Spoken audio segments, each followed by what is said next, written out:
black narratives and creativity gets loud. Yeah, from a very young age, I grew up in the cinema. It was like almost a family tradition to like go to like Star Kiniko on a Sunday afternoon. Like your academics. Even from teachers, they say, how KHAYA, acting. Or Film directing is something that you guys always that's something that want to do. even from like a youth point of view, you know, are centered on very specific experiences that we as South Africans have like lived through and know. You know, it's very important to see a story on screen that even one person in the audience can be like, I've lived through this, you know, then you've done the job. It definitely was a challenge because the concept is so big and like there's a lot happening. And yeah, just expect more unapologetic stories, more fearless narratives, and yeah.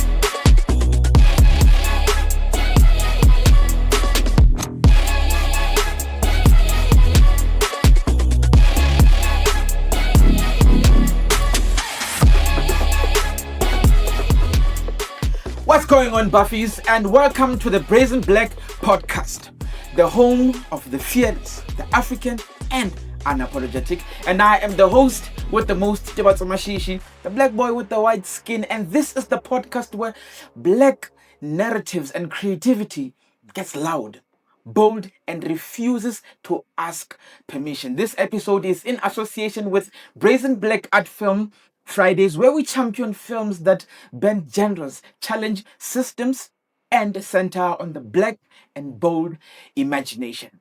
So today, I have two directors who dared to ask the question, what happens when a character refuses the ending that is written for them? I am talking about none other than the experimental sci-fi short film, Deadline. And please help me welcome KHAYA DUBE and KEANO! So how are you guys feeling? Are you guys good? Relaxed, yeah. Yeah. We're just happy to be here.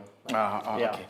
So just for the Buffies at home who doesn't know you guys, can you just give them a brief introduction of you guys and just how far you guys got here? Okay, do you want to go? Okay, I'll go first. My name is KEANO Mirando. I am recently a film student. We're expecting to graduate this year.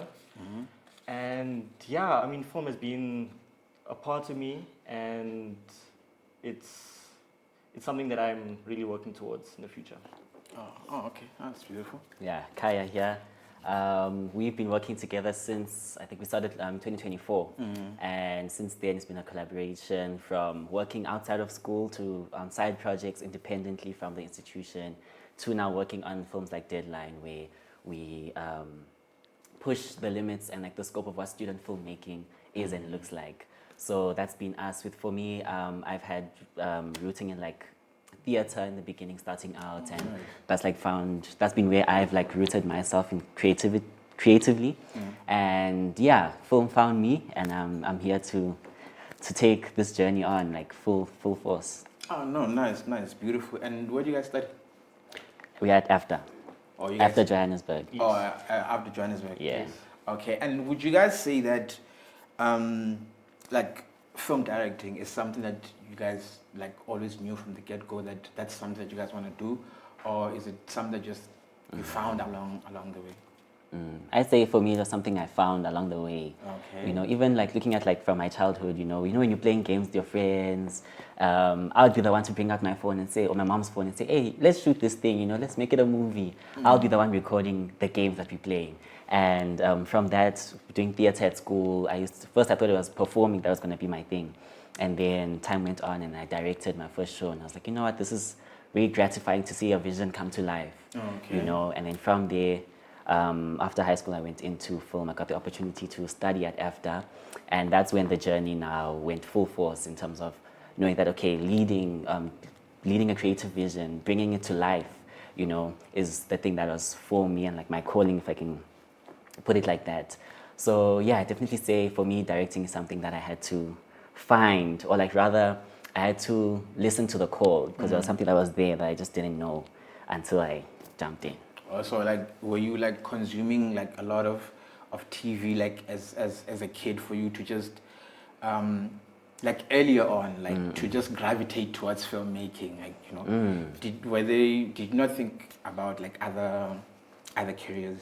Yeah, I think for me, I would, as much as I did enjoy watching films, I think for me, what it was like the experiences, from like playing childhood games and finding a love for storytelling, because you craft those things. You say, oh, okay, let's say I'm your neighbor, and then I came to your house, and then and then you're kind of curating like the game that we're playing today, and it's like, okay, Kaya, what's your name today? Okay, my name is Jack. Okay, sure. What's your career? You make up careers, you make up cars for yourselves, and you craft stories that way. And for me, I thought that was something, for me, that was funny, like performing, and I got, I guess, my love for that, and that's where I saw myself going. And then I kind of fell into the love for film and like television from like watching my favorite like childhood shows, TV shows, and yeah, it grew onto me. Oh no, dope. And for you? So, yeah, from a very young age, I grew up in the cinema. Okay. It was like almost a family tradition to like go to like Star Kiniko on a Sunday afternoon. And yeah, that love, like it developed. I think when I was younger, I didn't realize like the world behind filmmaking and like the whole other side of behind the scenes. It was only like much later on that I actually realized, there's a director, there's a producer, there's an editor, there's all these different people who actually come together to make something, and that really sparked something in me. And then I only became like fully invested in it towards the end of matric, because up until then I've had my eye on a different career. And looking back, it was actually so close to being that, and I'm glad. I don't see myself anywhere else but film. So I'm glad towards the end of the year, when I had my first open day, and I saw all these creative people, I thought, okay, no, this is who I am, and this is something that I want to do. So, yeah, I think film has always been a part of me, but film directing and film creating found me at a later stage. Okay, so like when you say that it has been like a family tradition, are there like members in your family that were already in the industry where you felt like, oh, okay, so and so in my family is doing this, I can so much just do it as well? Not actually. My love for film stemmed from my father, who, showed me like the greatest movies and like showed me the ropes to some extent. But there was no one else really who said, yeah, I'm in the industry, consider it. It was almost something that I like developed like on my own, that I found, yeah. Oh, it was not like discouraged, like No. go get a real job, like No. Yeah. Was it like that for you? I think in the beginning, because they always say, nah, how you smart, you're killing it in maths with like your academics. Even from teachers, they say, how, Kaya, acting, or like how, film, this industry, are you sure? Like security, job security, all the things, But I think eventually there's kind of like, you have to prove yourself almost. You say, this is something that I have to do, that I'm good at as well, and you have to kind of show the investment that they will be making in that career. Because sometimes it's like, you invest in the wrong things like towards our futures because you're thinking that that's what's secure for us. However, it becomes a waste, because if you're investing in a child and you are sending them somewhere into a path that they don't really have a passion for, down the line, that foundation is weak and they're going to drop from whatever they're doing, or somehow, some way, what the child is passionate about will find them, and what you've invested in that's offside will stay that side with your money that you spent like towards their education, etc., compared to investing in like the passion. And I can relate with that as well, because for me, when I went into like acting, there was a point where like I was not talking to my parents because of the choice that I had made, right? And they thought that maybe like it was a prank. Maybe I was gonna like come around and try and do something serious, But as soon as doors opened and they actually like saw that this is more of a calling than a job, like a career, right? So Kaya, you spoke about shows that you used to watch like as a child, right? So what are some of the film directors? You can just give me 5 top 5 directors that kind of like shaped your eye of cinema, or like your influences as well?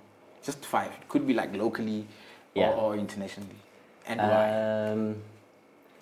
I can't really speak from like the directors that were making in the game like when I was a child, but I can say like right now specifically the people that are influencing my work or that I align with like creatively. For me, like internationally, my favorite director is Jordan Peele. Okay. For me, Jordan Peele, I really love his work because of how he weaves social commentary into like his themes. Okay. You know, I feel like that's an important role that we have to play as like creatives. You know, when you are telling a story beyond the surface level narrative. You know, what are you shedding a light on? What are you reflecting back to society to trigger conversations, to influence people or inspire change in people? You know, and then. Looking at our space now locally as well. Okay, I don't think I can. Okay, I'll say for me, I've worked on a set. I was just doing background. Okay. And witnessing. I've witnessed a lot of different directors / ADs as well who are very passionate and like work well with their crews. For me, like Tabang Molea is like such a. I guess he has a specific. Passion and specificity for how he works, right? And you can see it with the types of stories that he tells, where it's uplifting, and even on set, it feels like you're talking to like a friend who's just saying, "Yo, bro, I'm thinking 1, 2, 3, 4, 5." Because on set, you always just observe what's happening and like how people are working. So I guess from that perspective, that's someone I really admire. And then in terms of the people who I believe are making change or like switching up the game or like that are influencing you, like influeing me. Yes. I'd say Mbali Mashaba, Dogozo Mlaba. Those are 2 people that I commend for making specific choices and decisions in the types of stories that they tell. Okay. That even from like a youth point of view, you know, are centered on very specific experiences that we as South Africans have like lived through and know. You know, it's very important to see a story on screen that even one person in the audience can be like, I've lived through this, you know, then you've done the job. You know, so I think those are people who are contributing actively to changing what the industry looks like from like a youth's standpoint and really pouring into the industry as well for the future of what this industry will look like. So those are my picks. Yeah. Okay. And for you? So mine consists of, so Jordan Peele is again also in my top 5. I would say people like Stanley Kubrick, Ari Aster, Christopher Nolan, and I just think, it goes back to like the social commentary of mixing genres and like, you know, telling a story within like the different themes, and that's something that like really inspires me. And then top 5 films of all time for you. For me, Whiplash. Whiplash comes to Okay. mind. It's so personal because of Okay. what the story is. And I watched it towards the end of matric, which also like again inspired me to like, you know, follow my passion. Don't listen to what other people say. So Whiplash is really up there. I'd have to say The Shining as well. Okay. Shining. What else? 3 more. 3 more. I wrote it down.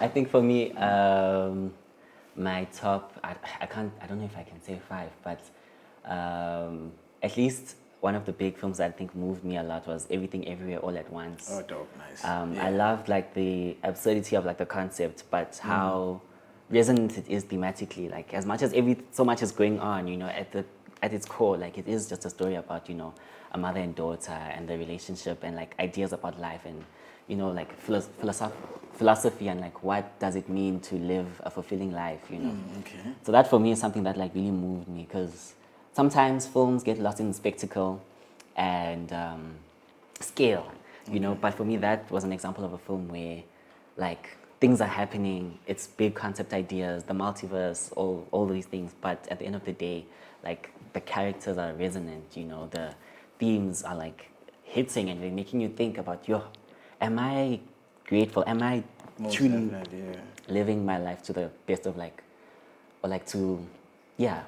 am I living my life to the best of my ability, and am I appreciative of all these elements of life that are worth living? So that for me is my topic that I can think of right now. And then people know this about me. I will say it now as well. Obviously, Shrek 2, I think, is a revolutionary film. Okay. Even as a child, I think that's my favorite childhood film.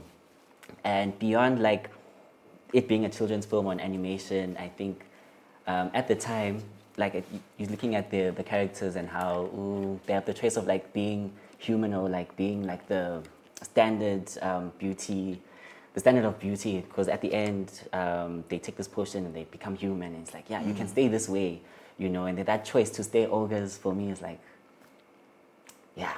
And at the time I was like, why don't they stay looking like attractive or whatever? And then you grow and you're like, no, actually, like there are important themes that are like being put into this like children's film. So yeah, I'm very passionate about like children's films or like musical theater in that space as well, because I think again, films, arts has a very important role in inspiring the community or like audiences, Yes. through the themes. So the three more quickly. Three more, ish. Okay, I can't think. You I'll can't leave it think at of those them. two. Yeah. Okay, I have Good Time. Okay. It just left me now. Good Time, Old Boy, and the last one. Oof, old boy, nice. Yeah, the regional one. Oh yeah. The regional, yeah. And then the last one was Elephant. Oh, okay. Yeah. Oh no, nice, beautiful choices. So let's get into the film. Deadline. Where does it all start? With the idea and where you guys, okay, this is actually like the film that we want to make. What inspired the film? Sure. Briefly, okay. Yeah. So for me, I think it was definitely the idea of this like character who becomes aware of like the fact that they're this fictional character, right? And then we looked at that concept and we was like, okay, how can we develop this now into something a bit more resonant, in the context of like South African cinema or like societies, So then we say, okay, what if this is a black woman, And even with like the other members in our crew, like our script development team, like we've got beautiful like talented black women in our crews as well, who also like share their experiences, for example, in like a male-led industry like ours, Oh, okay. So then we put that into the theme. Okay, cool. Then you take it a step further. Okay, the writer, what are his demographics? What's his social standing? Okay, cool. Now we have this white writer, male, who's writing this character. What does that mean? And how much are we reflecting onto society? And that was the thing that we really played with. And I think with the genre bending specifically, for me that aspect was us pouring bits of ourselves into the film. For example, with myself, like with the genre bending, she goes into a musical at some point. Okay. And with like me, by experiences in like musical theater, that's a part of myself that's also very strong, and like, okay, how can we pour elements of ourselves and our passions into this film, and even with KEANO in the horror field as well, because it's really just a journey that she keeps flipping through. So yeah, I don't know what the initial spark was that made us think, okay, this is the story, let's like do this crazy concept, but I would say like there's the thought process behind it. Okay, and how do you come in? So in the beginning we had like a catalog of different scripts that we all had to read. And what was the original title? Kill Your Darlings. Kill Your Darlings. That one stood out for us because I think it also played a part as in like a blank slate almost, or like a canvas, let me say. And so we saw the opportunity, okay, no, this is where we can implement the different themes, the different, like messages in between the different scenes. And yeah, that script allowed for us to like play around and see, okay, no, we can actually develop this into something that we want to tell. And yeah, that was the script that really stuck with us, and then we decided upon that. And who wrote the script? Amazing writer, Aiden Dennehy. Brilliant writer. So conscious about theme and about beyond spectacle, like what is the emotion that we're making the audience feel like, that's his philosophy, if I can say. Like he's very passionate about like theme, like amazing guy. So I mean, it's interesting that the film was written by a male, right? And also the screenwriter in the film is a male. Yeah. Right? So what's the commentary there, right? Is it not ironic? Yeah. Right, that here is a male screenwriter who's writing for a female, and then she's resisting, So is it the resistance of maybe as a male screenwriter, maybe you don't understand my politics, and then there's just that awareness of I'm in this world, and the person who's actually writing this story does not understand it. Hence, there's that resistance. Was it conscious? I'd say 100%. Yeah. It was very conscious because, funny enough, like we had a scene that we had cut off from the ending. Okay. I don't know if I should get into it, but I think for where we are now, I will. Okay. Where we included our actual writer in the end, for a moment to just extend the metafictional style of the film. So what that would have meant was we're kind of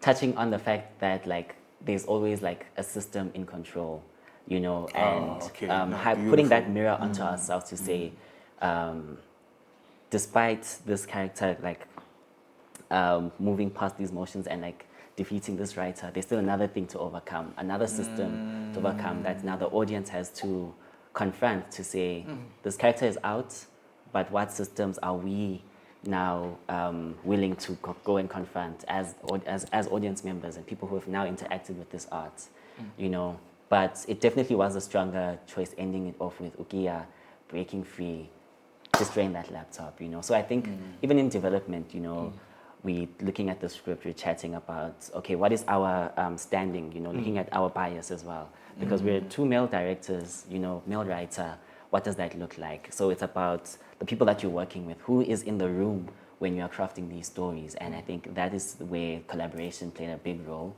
from our producers, from the rest of the crew as well, being mostly black, mostly female, a good balance of like female cast and crew, where people can actually give perspective and help us influence, or rather, help influence our decisions as well, because you do have to acknowledge where you are standing as the creator or director, and to see, okay, what am I being fully conscious about what it means and like where we're standing right now.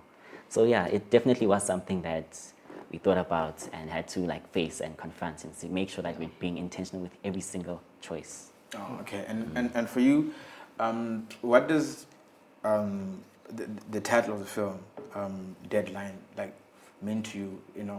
In terms of the relationship that as creatives we have, with deadline. That sometimes you have to deliver, but the creativity is not there. So sometimes you're forced to deliver mediocrity, you know what I mean? Yeah. Just for the sake of meeting the deadline. Yes. So what's your relationship, as a creative with the title of the film?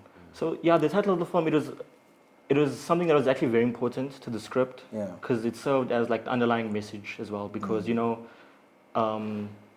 the writer, he also has a boss, and he also has a deadline. So it is a thing of, okay, I'm a writer, I'm just gonna now fix or just try and get the story over and done with, and not really like understanding the journey or like the arc that the character has to go through. And so it almost became a thing of like, okay, yeah, he's just gonna try and write her out, kill her off, whatever. And then like deadline, it also serves like the other part where Kia, she's gonna be dead on the line. So it was almost like a double meaning that we had. And yeah, it served the narrative quite well. And I think, yeah, as creators, there is this underlying pressure that we have to, like serve and like, rush art just for the sake of it. Yeah. Without like truly like taking your time with the thing and like, making it something special. So, yeah. Oh, okay. And for you? Yeah, definitely the same thing of like the dual meaning behind the title, because in some way both of the characters have some like a ticking clock that they have to meet. With Gia, it's obviously her journey that we're following because she has a deadline in terms of like her life which is on the line, and then we have the writer who also has his deadline. But with him, it's more so because his perspective and his perspective on the story is that he's using Gia and like her trauma to elevate the hero in his story. She serves as like this damsel in distress. So then like it's very nuanced, and I think that's the beauty about the title, because we tried thinking of other titles, but that's the one that really stuck. Yeah, but I mean also there's the I have to get paid deadline. Yeah. I have to just hand it in. Yeah. Yeah. And with regards to the genre, why was that? Why that choice? Yeah, you can go for it. So the brief that we had was experimental. And so with the script, we saw the opportunity, okay, we can bend genres, with each scene that Kia enters, we can flip the genre, something that she challenges throughout the story. And it wasn't something that anybody else was doing. So I thought that we had the edge on that. And then, also we also added the metafiction aspect of it, where this character is now going through each story and like these, different layers to it. So I think the different genres added like different layers to her journey, which was quite strong. But it's primarily sci-fi, right? Yes. Yeah. So like for black bodies, right? I mean, sci-fi is not something that we are used to seeing a lot of black bodies like in sci-fi, So for you guys, was that a conscious thing, and what does it mean, to have black bodies in that genre that's not famous for having black bodies in it? Yeah, you see with like when we're told to like experiment, I think there's lots of ways there's lots of meanings that can mean to people. Okay. But with us, it was about how far are we going? What can we push? What can we change and do differently? That's something that's never been done before. And even with genres, like when you look at where our industry is now, it's only starting to scratch the surface of like exploring different genres and different types of fiction that we see black bodies in. Okay. It's like even with like our identities, sometimes as black individuals, we're not allowed to be intersectional with like what our identities are.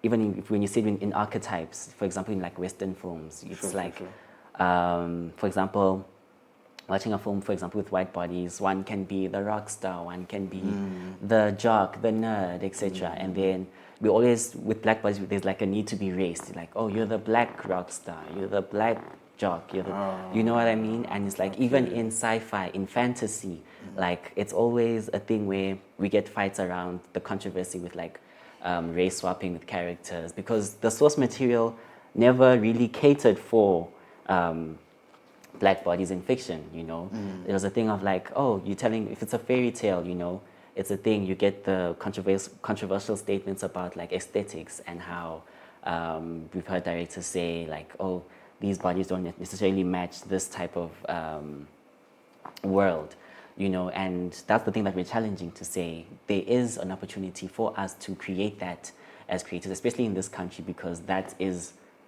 who we are, So why are we not tapping into other types of genres and storytelling that puts us on screen, So I mean, that's very interesting, because when I was watching the film, I was like, they could have just like chosen any other like genre, But I think it blends nicely, right? Even when the genres change, I'm like, it just flows, right? And when it comes to the theme, right, of emotion, of loss, right, and grief. So how did you guys balance, between keeping the emotional truth and being experimental, with the genre, that one does not outperform the other, but there's just a good balance. Yeah. I think that what we've done is that we've broken up each genre and we sort of had like an arc for each one. Okay. And so we sort of like, we broke it down and we made sure that there was a through line throughout. Okay. So that even if we had to put the horror first, there's like levels. So she would start off here and by the next genre, it elevates, but there's still that underlying like trauma that she has with the sister passing in the first scene. So yeah, I think finding the balance was challenging at first, but then I think we found like almost like a formula to say that, okay, no, this is gonna work, with this genre, like the level or like the amplitude needs to be this high. When we go to this genre, it's not as intense, so let's lower it down. But like, there's still like that subtext that, shows that there's still something underlying, So yeah. Yeah, it definitely was a challenge because the concept is so big and like there's a lot happening, so it's like, okay, how do we not get lost in like the intricacies of like all these different genres and maintain the emotional journey with this character? Because then it would look like you guys were just doing it for the sake of Exactly. Yeah, it's a cool thing to do, right? But you guys managed to kind of like find the balance. Yeah. And whilst you guys were doing that, are there genres that you tried that did not work, that you like had to like check out? And yeah. I think so. I remember the first one was a kiddies like show. Yes, we almost put it in like a kiddies like. That would have been dope then. Yeah, it would have been very cool and very like creepy as well because it starts out nice and then something is off and then, she has to kind of get out of that that space. So that was the one that's that was ish. One day, next time in our dreams, it's there. Director's cut. Director's cut. Yeah, but no, that was like one of the ones, Yeah. Just the kiddies one. I'm trying to think what else, if there was any other.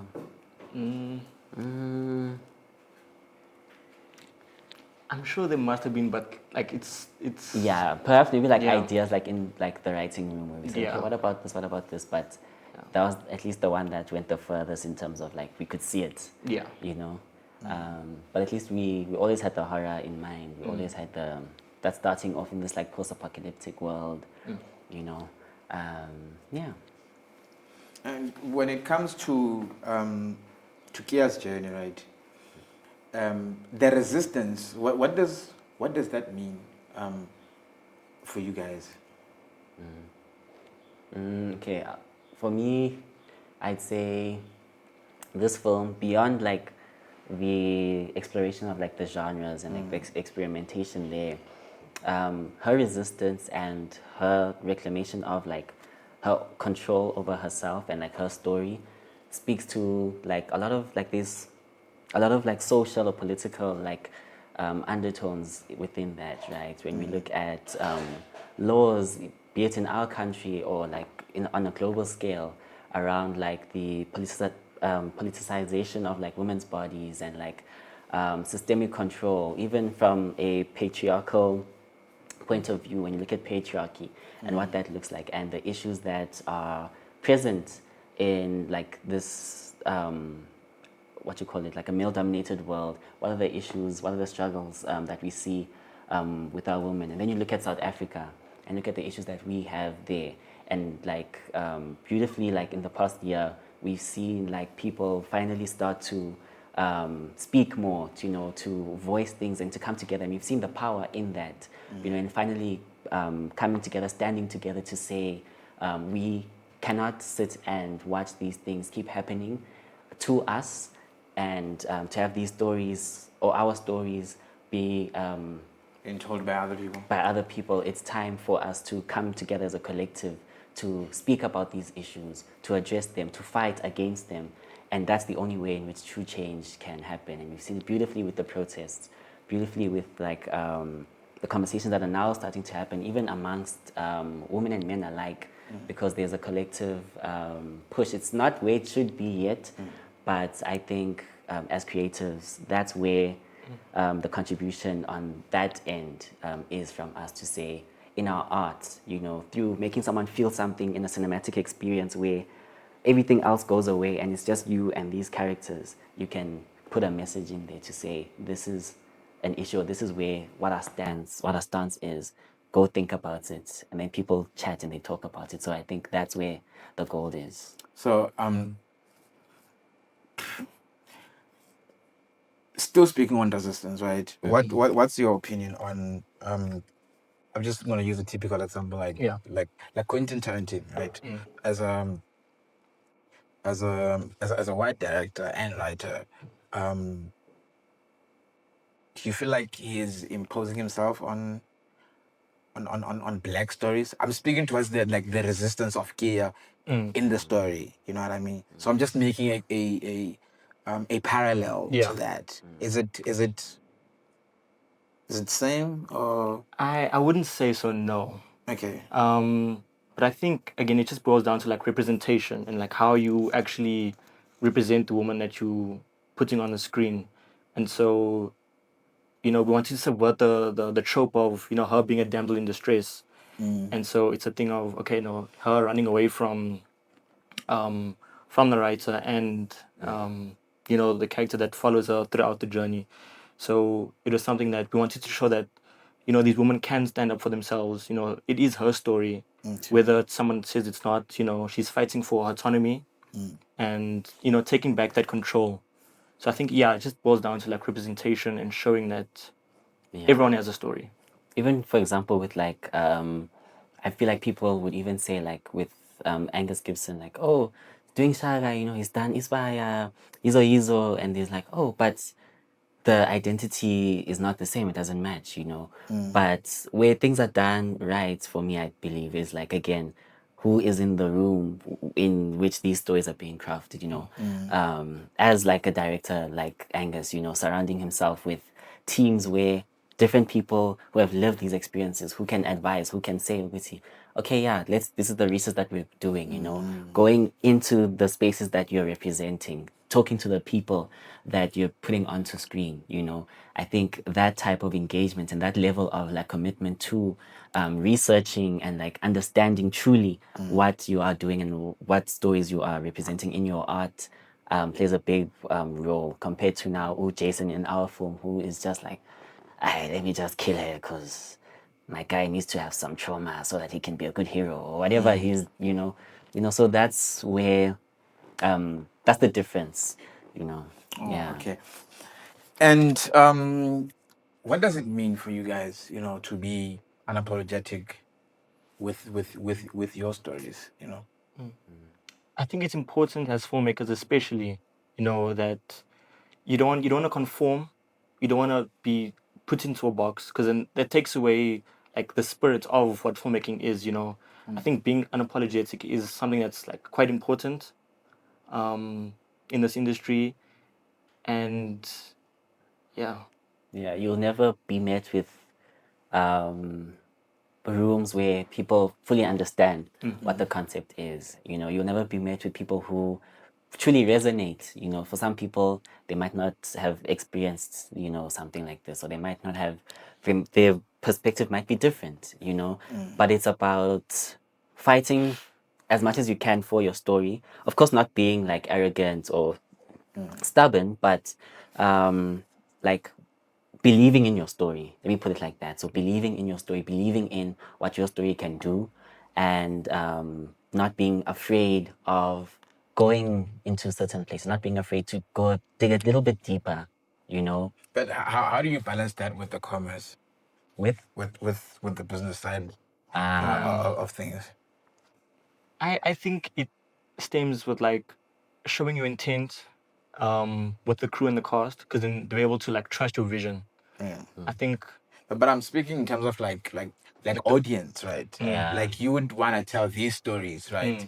About where you're from and all these politics. But it's like, do people want to see this? I think you have to package it. So, for example, with us, right, with Deadline. So, yes, this is what the story is, and these are the themes that we're exploring, but it's packaged with a film that changes genres. You know, it's packaged with like a film about this character written who I guess becomes aware that they're written, you know, like ideas that, so then your target audience is now kind of, there's an umbrella audience, and then you dig deeper and you go deeper. So you section it in that way. So you have the people who love film and who love the idea of like, who would love the idea of like this character who knows that they're in a script. Cool, we have that. And then you go deeper with like film enthusiasts, your cinephiles. They're like, yo, this film changes genres. Damn, that's awesome. You know, they might not even be thinking about like the intricacies of like the theme, you know? And then you go deeper and you say, this is the emotional intent of our story. This is what we're actually saying with this film. And then you're resonating with people who do engage and resonate with the themes about reclamation of power, you know, autonomy, and fighting for your identity. So then that's how you kind of blend or like, yeah, put together, you package your concept, you package your ideas so that it is commercially like viable. Yeah, because yeah, That's the point at the end of the day, that Yeah. you know, doesn't matter how bold, you know, our ideas are, right?